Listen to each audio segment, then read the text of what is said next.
Masih bersama Cahaya Teknik Elektronik Murah Boyolali. Subscribe. Cara merangkai banyak elko untuk power supply amplifier.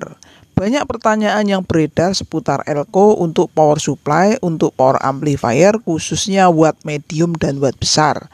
Berapa mikrofarad elko yang dibutuhkan, berapa voltase elko yang diperlukan, dan berapa banyak elko yang dibutuhkan adalah pertanyaan umum yang sampai saat ini masih sering ditanyakan. Betul, itu adalah pertanyaan yang sangat masuk akal dan memang harus dipahami ketika kita berbicara mengenai power rakitan. Elko adalah kependekan dari elektrolit kondensator, adalah jenis kapasitor yang memiliki konduktor dari bahan elektrolit.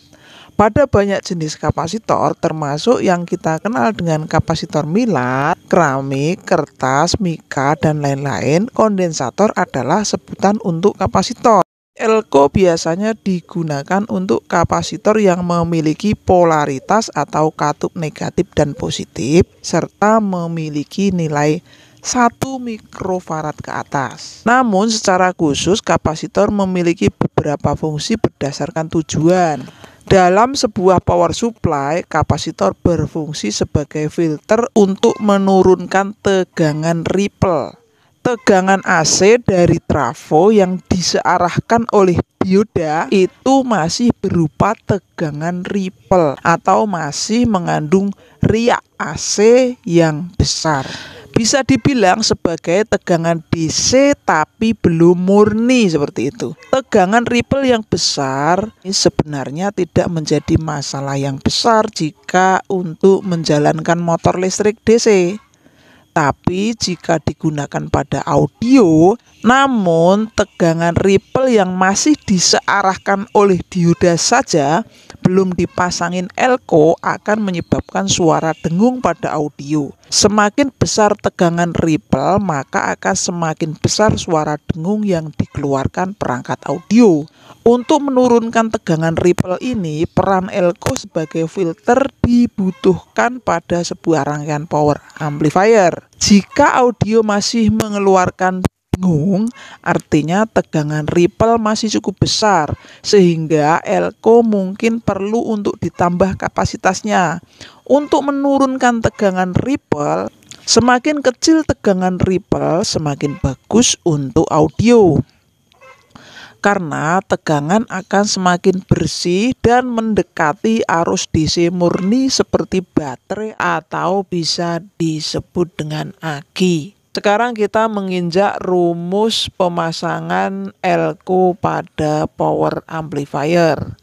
Berapa mikrofarad yang dibutuhkan, berapa volt yang dibutuhkan, dan berapa jumlah elko yang dibutuhkan. Dalam hal ini saya menganut rumus yang sangat sederhana. Karena kami tukang rakit power, maka rumus yang kita pakai rumus untuk merakit power.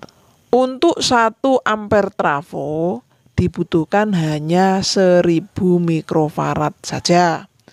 Kalau masalah volt harus di atas dari volt trafo itu sendiri. Jika trafo yang kita pasang 5 ampere, maka kita harus memasang elko 1000 kali 5, yaitu 5000 mikrofarad.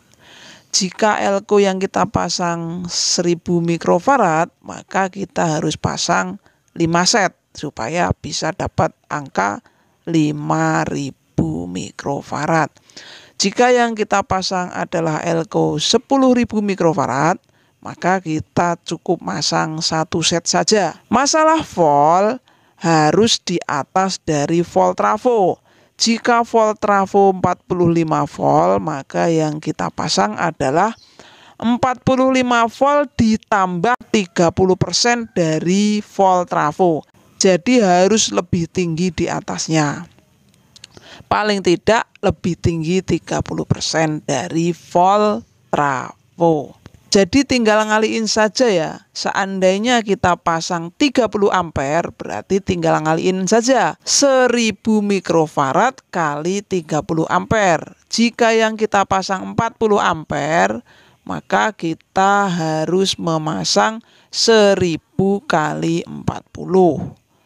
Masalah volt harus lebih tinggi 30% dibanding volt pada trafo. Umpama kita tidak dapat voltase di atas 30% dari voltnya trafo, maka elko itu boleh kita seri paralel supaya tercapai 30% di atas volt trafo. Karena kalau kekecilan voltnya elko atau sama voltnya elko dengan voltnya trafo, biasanya akan meledak karena banyak sekali kualitas elko yang kurang bagus. Maka dari kami statement Cahaya Teknik Elektronik Murah Boyolali memberikan tutorial kepada teman-teman semua rakiter yang masih pemula untuk memberikan sepeleng atau sisa volt atau cadangan volt yang 30% itu untuk keamanan dari meledaknya elko. Rumus 1000/1 ampere itu batas ideal ya dulur. Lebih banyak lebih bagus, lebih banyak justru lebih mantap. Karena lebih banyak elko menghindari dropnya arus, dropnya tegangan pada saat ada sinyal tinggi atau pada saat mendapatkan beban tinggi pada power amplifier tersebut. Oke, demikian penjelasan untuk elko ya dulur, semoga bermanfaat. Terima kasih. Wassalamualaikum warahmatullahi wabarakatuh. Terima kasih telah menonton video ini sampai selesai. Terima kasih juga yang sudah subscribe. Terima kasih juga yang sudah like. Terima kasih juga semua yang telah mendukung channel Cahaya Teknik Elektronik Murah Boyolali. Sehat selalu, tetap semangat, dan pokoknya mantap. Wassalamualaikum warahmatullahi wabarakatuh.